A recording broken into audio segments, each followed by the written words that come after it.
1장 13절에서 18절까지 말씀 교독하겠습니다. 오늘은 7월 3일 월요일 아침입니다. 7월 3일자 본문 열왕기하 1장 13절에서 18절까지 말씀 교독하겠습니다. 왕이 세 번째 50부장과 그의 군사 50명을 보낸지라 셋째 50부장이 올라가서 엘리야 앞에 이르러 그의 무릎을 꿇어 엎드려 간구하여 이르되 하나님의 사람이여 원하건대 나의 생명과 당신의 종인 이 50명의 생명을 당신은 귀히 보소서. 불이 하늘에서 내려와 전번에 50부장 둘과 그의 50명을 살랐거니와 나의 생명을 당신은 귀히 보소서 하매 여호와의 사자가 엘리야에게 이르되 너는 그를 두려워하지 말고 함께 내려가라 하신지라 엘리야가 곧 일어나 그와 함께 내려와 왕에게 이르러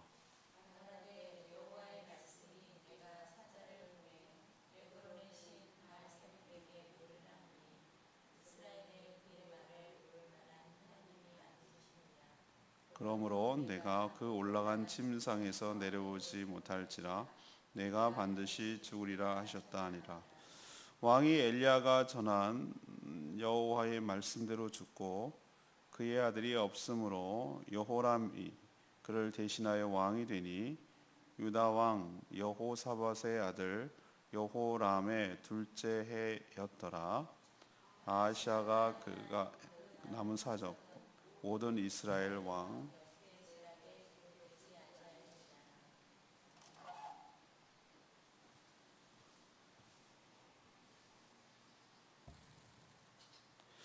오늘 말씀은 토요일날 묵상한 것에 이어서 지는 말씀입니다. 아하시아가 이제 세 번째 보낸 50부장은 전에 두 사람과는 태도가 전혀 달랐습니다. 엘리야 앞에서 엎드려 자신의 부하와 생명을 귀하게 여겨달라고 그렇게 애원을 했죠. 하나님은 이번에는 그 왕을 두려워하지 말고 함께 내려가라고 하셨습니다. 엘리야가 이제 왕에게 다시 한번 가서 하나님을 멸시하고 우상에게 물으러 간 죄 때문에 침상에서 내려오지 못하고 죽을 것이다 라고 전했고 실제로 하나님의 말씀대로 아하시아 왕은 죽었습니다. 그리고 아들이 없어서 여호람이라는 사람이 그를 이어서 왕이 되었다라고 기록한 내용이 오늘 내용입니다. 오늘 질문은 이겁니다. 한 사람이 죽고 사는 것이 어디에 무엇에 달렸는가? 어떻게 하면 살고 어떻게 하면 죽는가? 이 얘기인 것이죠. 먼저 13, 14절 말씀을 근거로 하나님 앞에서 겸손하게 엎드리는 자는 살 것입니다. 아하시아가 엘리야 선지자를 체포하기 위해 보낸 군사들은 토요일날 우리 묵상했지만 50부장이 두 팀이 보냈어요. 앞에 50부장은 왕의 권위를 가지고 선지자에게 산꼭대기에 있는 엘리야 선지자에게 내려오라 이렇게 명령을 했죠. 불살라졌어요. 하늘에서 내린 불로. 두 번째 팀도 50부장이 갔는데 역시 또 속히 내려오라 이렇게 호통을 치다가 어떻게 됐습니까? 둘 다 하늘에서 불이 내려서 타 죽었어요. 토요일날 묵상했지만 아하시아는 고집을 꺾었어야 되는데 또 보냈어요. 세 번째 보낸 거예요. 50부장을 자기 친위대라고 할 수 있는데 세 번째 50부장은 어떻게 했습니까? 앞에 얘기 들었겠죠. 왜 자신이 왜 거기 가는지 왜 모르겠어요. 이 바보 아닙니까? 그거 모른다면 똑같이 하면 또 죽는 거예요. 옛날에 무슨 우리 전설같이 내려온 얘기가 있잖아요. 신임 사또가 부인만 하면 그날 밤에 죽어. 그럼 왜 죽는지를 분석을 해야 될 거 아니야. 자기도 똑같이 하면 또 죽잖아요. 예? 아니나 다를까. 원한을 풀어줘. 뭐 이런 개념이잖아요, 지금. 이건 그런 개념은 아니지만 어쨌든 똑같이 하면 죽는 거예요, 자기도.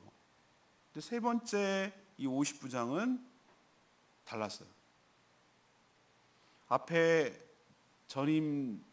왔던 자들이 그렇게 똑같이 했다가는 자기도 죽고 자기를 따라온 50명의 부하들도 함께 죽는 거예요. 다 죽는 거예요. 그걸 너무나 잘 알고 있었어요. 그래서 이 50부장은 어떻게 했습니까? 엘리 앞에 당도해가지고 뭐라고 합니까? 엘리 앞에 이르러서 무릎을 꿇어요. 무릎을 꿇고 엎드려요. 엎드리고 뭐라고 그럽니까? 자신과 자신의 부하들의 목숨을 뭐 해달라고? 귀하게 여겨주십시오. 귀하게 여겨주십시오. 죽고 사는 게 누구에게 달렸다는 겁니까? 예, 하나님께 달려있다. 당신 하기 나름 아니냐 이거죠. 또 여기 안 오자니 왕의 명령을 거역해서 이것도 죽을 일이고, 당신을 데려가려면 당신은 또 하늘에 불이 내려서 또 죽을 판이고, 저 입장을 좀 이해해 주십시오. 저를 불쌍히 여겨 주십시오라고 엎드려서 애원을 합니다. 왕의 명령을 가지고 빨리 내려오시오 뭐 이런 식으로 말하지 않는단 말이죠. 그는 왕의 명령을 수행하기 위해서 엘리야에게 찾아왔지만 왕 위에 하나님의 권위가 있다는 걸 알고 그 하나님의 권위 앞에 무릎을 꿇은 것이에요. 그는 진정한 권위가 누구에게 있는지, 어디로부터 모든 권위가 오는지를 알고 있었어요. 그 권위 앞에서 어떤 태도를 취해야 하는지도 그는 잘 알고 있었어요. 그래서 그는 살았습니다. 그리고 결과적으로 왕이 엘리야를 데려오라, 말은 데려오라고 했지만 체포하라고 오라는 거죠. 엘리야를 데려오라는 왕의 명령도 결과적으로는 수행할 수가 있었어요. 데리고 왔으니까, 왕이 명령대로 엘리야가 따라갔으니까. 저는 이게 지혜라고 생각해요. 왜 겸손해야 되는지를 보여주는 것이에요. 고압적인 자세, 군림하는 자세, 명령하는 자세, 이 자세는 자기도 해야 하는 것이에요. 상대도 어렵게 하는 것이에요. 근데 이 50부장처럼 하나님 앞에서 자신을 낮추고 겸손하게 엎드리는 자는 살 길이 열리고 그의 뜻도 이루어지는 그런 은혜가 있다라는 것을 우리에게 똑바로 보여주잖아요. 우리도 진정한 권위가 어디에 있는지 하나님께 있음을 기억하고 그 하나님의 권위 앞에 무릎을 꿇는 저와 여러분 되기를 소망합니다. 그리고 그 권위의 최종 정점에는, 제일 꼭대기에는 하나님이 있다는 걸 잊어버리면 안 돼요. 하나님께서 모든 세상의 권세를 주시는 거예요. 어떤 일을 위해서, 섬기기 위해서 주시는 거예요. 이걸 잊어버리는 순간, 놓치는 순간 모든 권위가 어디로부터 오는지를 잊어버리는 순간 교만해지기가 쉽고 교만해지면 망하는 것이에요. 그러나 그 권위의 출처와 최고 권위가 어디 있는지를 분명히 아는 사람은 그 앞에서 겸손하기 때문에 살 길이 열리는 줄로 믿습니다. 자, 그러면 두 번째는 무엇을 얘기를 해줍니까? 15절, 16절 말씀. 하나님의 말씀을 의지하여 나가는 자는 산다는 거예요. 엘리야 얘기입니다. 엘리야 선지자는 오늘 말씀 보니까 철저하게 하나님의 종인 것을 알 수 있어요. 종은 어떤 사람입니까? 자신에게 선택권이 없어요. 주인이 하라는 명령 그대로 어떻게 하는 거죠? 행할 뿐이에요. 이게 종의 자세예요. 오늘 보니까 하나님의 사자 여호와의 사자가 15절에 보니까 뭐라고 했습니까? 세 번째 찾아온 50부장과 함께 가라. 그러니까 아시아 왕을 뭐 하지 마라? 두려워하지 마라. 그리고 함께 내려가라. 이렇게 명령을 해요. 얘기를 해줘요. 엘리야는 이 말씀을 듣고 산꼭대기에서 내려와서 이 말씀을 의지하죠. 곧 하나님을 의지하는 거예요. 따라갔다가 죽을 수도 있잖아요. 지금 아시아가 얼마나 지금 독이 올라 있는데. 근데 50부장 함께 아시아 왕에게로 나아갑니다. 지금 아시아 왕은 어떻죠? 왜 세 번째나 이렇게 보내죠? 자기한테 해로운 소리 했다고. 기분 나쁜 소리. 왜 기분 나쁩니까? 지금 바짝 약이 오른 상태예요. 그렇지 않아도 어떤 상황입니까? 다치고 난간에서 떨어져가지고 다쳐가지고 지금 아파가지고 힘들어서 침상에 누워 있는데 한다는 소리가 그 침상에서 내려오지 못하고 뭐 할 것이다? 죽을 것이다. 이렇게 악담을 하니까 설령 죽을지라도 그렇게 노골적으로 죽을 거다. 이렇게 말하면 얼마나 그 사람 기분 나쁘겠어요? 그래서 지금 약이 올랐는데 엘리야 선지자가 예뻐 보일 수가 없잖아요. 따라갔다가 죽을 수도 있잖아요. 그런 위험이 왜 두려움이 없었겠어요? 왕의 권력으로 엘리야 선지자를 죽일 수도 있잖아요. 그런데 엘리야가 이렇게 내려와서 따라간 이유가 무엇입니까? 하나님의 종은 하나님이 책임져 주실 줄로 압니다. 그리고 하나님의 종은 조건이 있어요. 철저하게 하나님의 말씀에 순종하며 살아갈 때 사는 거예요. 오늘 뭐라고 그랬습니까? 여호와의 사자가 엘리야에게 두려워하지 말고 함께 내려가라 라고 했으니까 내려가는 거예요. 자기 마음대로 이제 내려가 볼까? 2번이나 죽었으니 이제 한 번은 못 하겠지? 그래서 내려가는 게 아니고 하나님께서 내려가라, 두려워하지 마라 라는 얘기는 책임질게, 걱정하지 마 라고 하니까 내려가는 거예요. 이처럼 하나님의 종은 철저하게 하나님의 말씀에 순종하며 살아야 될 줄로 믿습니다. 그래서 가라고 하면 가고, 서라고 하면 서고, 우리 찬양한 대로 안고 섬이 누구에게? 하나님께 달려있다고 고백을 하고 그렇게 살아야 되는 것이죠. 하나님을 의지한다는 것은 무엇입니까? 하나님의 말씀을 의지한다는 거예요. 하나님의 말씀을 의지한다는 것은 하나님의 말씀에 순종한다는 거예요. 하나님의 말씀을 의지해서 순종하는 것, 이것이 바로 하나님을 굳게 신뢰한다는 증거예요. 하나님을 신뢰하는 자는 죽지 않고 살 줄로 믿습니다. 마지막 세 번째는 17절에서 18절까지 말씀이에요. 죽고 사는 게 뭐에 달려 있습니까? 하나님을 멸시하는 자는 반드시 죽는다는 것을 우리에게 보여줘요. 아시아 왕 앞에 선 엘리야는 결코 그의 말씀대로 두려워하지 않았어요. 그리고 담대하게 하나님의 뜻을 직접, 이번에는 전달하는, 간접적으로 신하를 통해서 전달하는 것이 아니라 하나님의 뜻을 아시아 왕에게 직접 전하고 있어요. 하나님은 엘리야를 통해서 뭐라고 왕을 책망하십니까? 이스라엘에 그런 문제를, 이거 내가 살 것인가 죽을 것인가, 내가 이 병이 다쳤는데 이거 살 것이냐 죽을 것이냐를 물어야 될 하나님이 안 계셔서 그 멀리 있는 블레셋 에글론의 신 바알세부, 귀신의 왕이라고 하는 이 바알세부까지 물으러 간 죄가 너무나 크다는 거예요. 하나님이 보통 심한 게 아니에요. 제가 토요일에 그런 표현을 썼죠.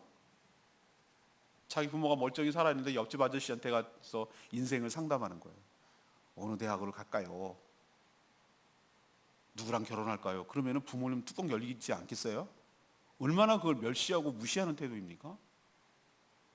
아니, 이스라엘이 하나님을 섬기는 나라인데 그거 자기 나라 신도 아니고 이방 그 블레셋 나라의 신이 가서 귀신의 왕이라고 하는 바알세부에 가서 살까요? 죽을까요? 이렇게 물어보는 이것을 바라봐야 하는 하나님의 그 참담한 심정을 여러분 거꾸로 입장 바꿔 한번 생각해 보시라고. 얼마나 자존심 상하고 얼마나 속이 상하겠는지. 그래서 엘리야 선지자를 통해서 아하시아 왕에게 뭐라고 얘기합니까? 그 죄가 너무나 크다는 거예요. 커서 네가 아파갖고 침상에 누웠는데 그 침상에서 내려오지 못하고, 그러니까 회복되지 못하고 반드시라고 그랬어요. 반드시 뭐 할 것이다? 죽을 것이다. 죽으리라. 그렇게 말씀하셨어요. 또 한 번 전했어요. 아시아는 몇 번이나 살 기회가 있는 거 여러분 아시죠? 이미 신하를 통해서 엘리야가 이런 얘기를 전했잖아요. 바알세붑을 가는 길에 하나님의 사자가 빨리 가서 얘기 좀 해 라고 해가지고 중간에 가로막아 가지고 신하들한테 얘기했잖아요. 가지 마라. 하나님께서 너희 침상에 내려오지 못하고 죽을 거야. 이 얘기를 신하를 통해서 들었단 말이에요. 그리고 인상착의가 어떻거냐? 털이 많고요. 가죽띠를 입었고, 딱 자기도 알 디셉 사람 엘리야로다. 이 아시아 왕도 금방 안 거예요. 누구를 통해서 이 얘기가 전달되는지를 안 거예요. 그렇다면 그때 어떻게 했습니까? 경고를 듣고 살 기회가 있었어요. 회개하고. 이거 아니구나. 이거 큰일 나겠구나. 그리고 또 기회가 있었어요. 2번이나 50부장을 엘리야한테 보냈잖아요. 갈 때마다 어떻게 합니까? 아니, 한 명도 아니고 50명씩이나 하늘에서 엘리야가 불을 내리게 해가지고 다 살랐단 말이에요. 다 죽었단 말이에요. 자기 아버지 아합 시대 때 뭐 어떻게 했습니까? 갈멜산에서 어떤 일이 벌어진지 알잖아요. 850대 1 싸움에서 하늘에서 불이 내가지고 그 물을 끼얹은 그 제단을 다 태웠다고 그랬잖아요. 그걸 보면은 깨달아야지. 그때 똥꼬치 뿌리지 말고 그때 하나님 앞에 얘기를 듣고 돌이켰더라면 어떻게 죠? 살 길이었어요. 살 길이 있었을 거란 말이죠. 그리고 그 다 놓쳤다 칩시다. 그러면 엘리야가 왔어요. 직접 와가지고 당신이 이런 짓을 했기 때문에 내려오지 못하고 죽을 것이요. 16절에 죽으리라. 그랬으면은 16절과 17절 사이에 인터벌이 있단 말이에요. 16절과 17절 사이. 그러면 그 사이에 뭐라 했으면 되죠? 즉각 엎드려서 하나님께 회개를 해야죠. 그때 그래도 그나마 살 길이 있었을 거예요. 이게 마지막 책망이자 경고인데, 근데 그 기회마저 뭐 하는 거예요? 살리지 못했어요. 마치 죽기로 작정한 것처럼 고집을 부렸어요. 인간이 이렇게 어리석어요. 제가 몇 번이나 말씀드렸죠? 인생 후회하지 말라고요. 오늘의 나는 과거에 내가 어떤 선택을 한 것에 대한 결과물들이에요. 미래의 나는 내가 어떤 선택을 지금 해가는 것에 대한 결과물일 뿐이에요. 왜 죽냐고요? 죽기를 선택해 가는 거예요. 왜 망하냐고요? 망하기를 선택해 가는 거예요. 얼마든지 그렇지 않을 기회가 있었어요. 근데 계속 선택해 나가는 것이 죽을 길만 선택해 나가는 거예요. 그래서 죽는 거예요. 하나님은 몇 번이고 기회를 주셔요. 말씀을 통해서 책망하고, 하나님 원망하지 마세요. 하나님 충분히 기회를 줬어요. 그 기회를 살리지 못하고 박찬 것은, 쪽박찬 거고 발길질한 것은 자신이에요. 저는 목회하면서 수많은 사람들을 많이 봅니다. 제가 목회자로서 축복이 있다는 게 저한테 뭐 어떤 축복이 있을까? 이 자체도 축복이지만 인생을 배워요. 저는 수많은 사람들을 접하잖아요. 수많은 사람 사례와 케이스를 듣거나 직접 경험하거나 하는데, 가만 보면은 그냥 그 얘기만 듣고 봐도 인생의 지혜가 생겨요. 어떤 지혜가 생기냐? 저 사람이 왜 망하는가라고 봤더니 망할 짓을 해. 망할 길을 선택을 하더라고. 계속 자충수만 뚫고 악순을 뚫는 거예요. 그리고 결국 끝은 망하더라고. 아시아 왕 보세요. 얼마나 기회가 있었어요. 그거를 해롭게 꽃같게 여기지 말고 나한테 하는 그 소리를 쓴 약으로 여기고, 나한테 책망하는 것을 기분 나쁘다고 여기지 말고 그것을 오히려 자기 것으로 받아들이고 그것을 쓴 약으로 받아들여서 그것을 오히려 자기 것으로 잘 소화를 해가지고 회복하고 딛고 일어서서 깨달으면 되는데, 기분 나쁘다고 싫다고 듣기 싫다고 이런 식으로 고집 부리다가는 죽는 거예요. 근데 저는 오늘 의미심장한 말이 있어요. 17절에 왕이 엘리야가 전한 여호와의 말씀대로 죽고 그랬어요. 이 얘기는 뭡니까? 난간에 떨어져가지고 병 때문에 죽었다고요? 아니에요. 그게 아니라고요. 그게 아니고 하나님께서 그 괘씸한 거예요. 태도가 바알세붑에게 물으러 간 그 태도가 반드시 죽으리라고 그랬거든요. 병 때문에 난간에 떨어져가지고 무슨 고관절이 부러져서 죽었든 뭐 어쨌든 그것 때문에 죽은 게 아니고 여호와의 말씀대로 죽었다는 거예요. 말씀대로.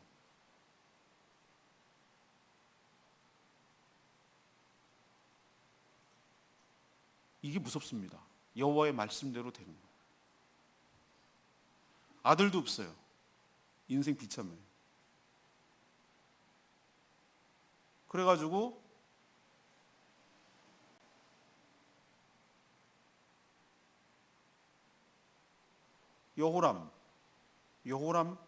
여호람이라는 사람이 아들이 없으니 누가 조카가 됐나? 하여튼 뭐 왕족이 됐거나 뭐 다른 어쨌든 아들이 아니에요. 여호람이 왕이 됐어요. 이걸 통해서 우리에게 뭘 가르쳐 줍니까? 하나님의 말씀을 무시하고 멸시하고, 하나님의 말씀 무시한다는 얘기는 하나님을 무시한다는 뜻이니까 경고를 꽃같게 듣고 끝까지 그렇게 대적하고 자기 마음대로 하고 고집 피우고 이런 자는 반드시 죽는다라는 것을 우리에게 교훈으로 주고 있는 줄로 믿습니다. 저는 레마의 말씀 15절 말씀, 너는 그를 두려워하지 말고 함께 내려가라 하신지라. 엘리야가 이르되 너는 그를 두려워하지 말고 함께 가라고 그랬어요. 세상에 참 무서운 것이 많죠. 하나님을 무시하는 악한 권세도 사실은 두렵고 무섭습니다. 그러나 오늘 예수님이 하신 얘기가 기억나시죠? 육신만 죽일 수 있는 자를 두려워하지 말고 육체는 물론 영혼까지도 심판하시는 하나님의 권세를 더 두려워하라 라고 말씀하셨어요. 우리에겐 부활신앙이 있는 줄로 압니다. 죽어도 다시 살고 살아서 믿는 자는 영원히 죽지 아니하리라. 내가 이것을 믿느냐? 예, 이런 부활신앙이 있어요.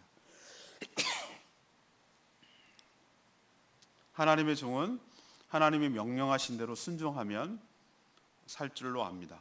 하나님이 동행하시고 함께 하시고 보호해 주시기 때문입니다. 불신, 두려움은 어디서 옵니까? 불신에서 옵니다. 하나님을 믿지 못하기 때문에 두려운 것이죠. 하나님을 믿고 담대히 나갈 때 보호하시고 승리하게 하시고 이끌어 주실 줄로 믿습니다.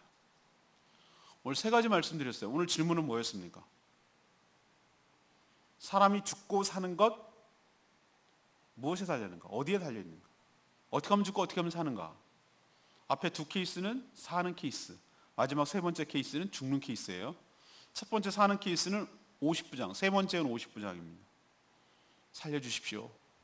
제 목숨이 당신께 달리고 하나님께 달려 있습니다. 어여삐 여겨주십시오 라고 내려오시오 막 이렇게 큰 소리 치는 게 아니라 살려달라고 애원하는 50부장은 하나님 앞에 겸손하게 꿇어 엎드렸기 때문에 살았어요. 그리고 그의 왕의 명령도 수행할 수가 있었어요.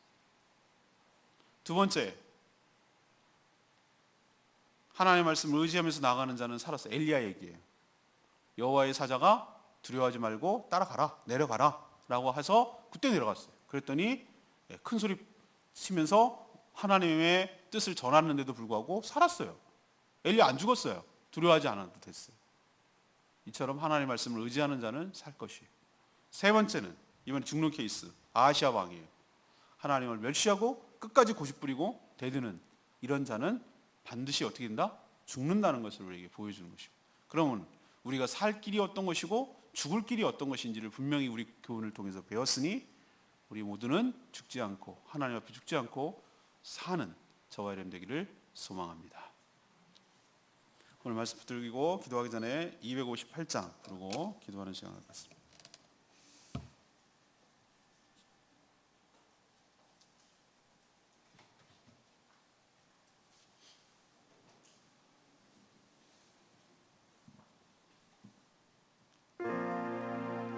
찬양집 258장 보소서 주님 나의 마음을 선한 것이 하나도 없습니다. 맞습니다. 우리는 선한 것이 없습니다.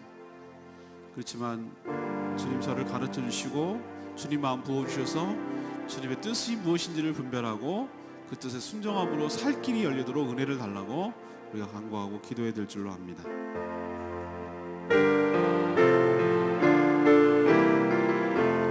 보소서 보소서 주님 나의 마음이 선한 것 하나 없습니다. 그러나 내 모든 것 주께 드립니다. 사랑으로 안으시고 날 새롭게 하소서. 주님 마음 내게 주소서. 내 아버지 주님 마음 내게 주소서. 나를 향하신 주님의 뜻이 이루어지도록 주님 마음 내게 주소서. 내게 사랑을 가르치소서. 당신의 마음으로 용서하게 하소서. 주의 성령 내게 채우사 주에게 가게 하소서. 주님 당신 마음 주소서. 주님 마음 내게 주소서. 내 아버지 주님 마음 내게 주소서. 나를 향하신 주님의 뜻이 이루어지도록 주님 마음 내게 주소서.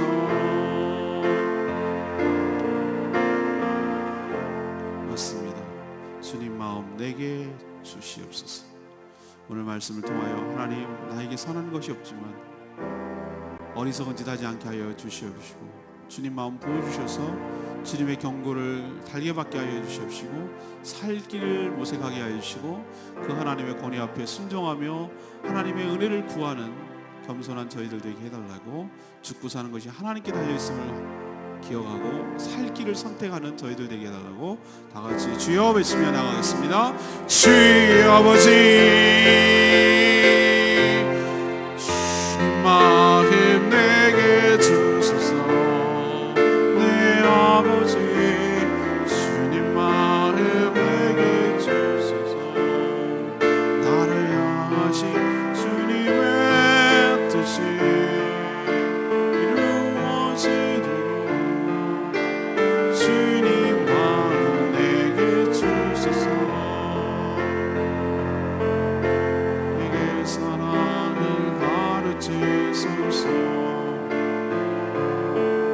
당신의 마음으로 풍성하게 하소서.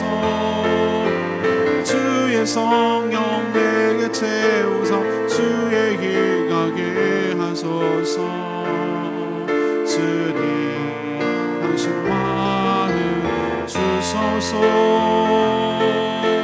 주님 마음 내게 주소서. 내 아버지, 주님 마음 내게 주소서.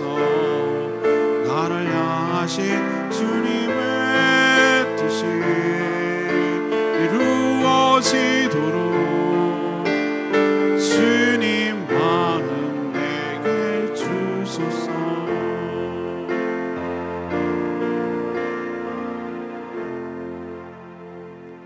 하나님, 저에게 사람이 죽고 사는 것이 무엇에 달려있는지 가르쳐 주시니 감사합니다.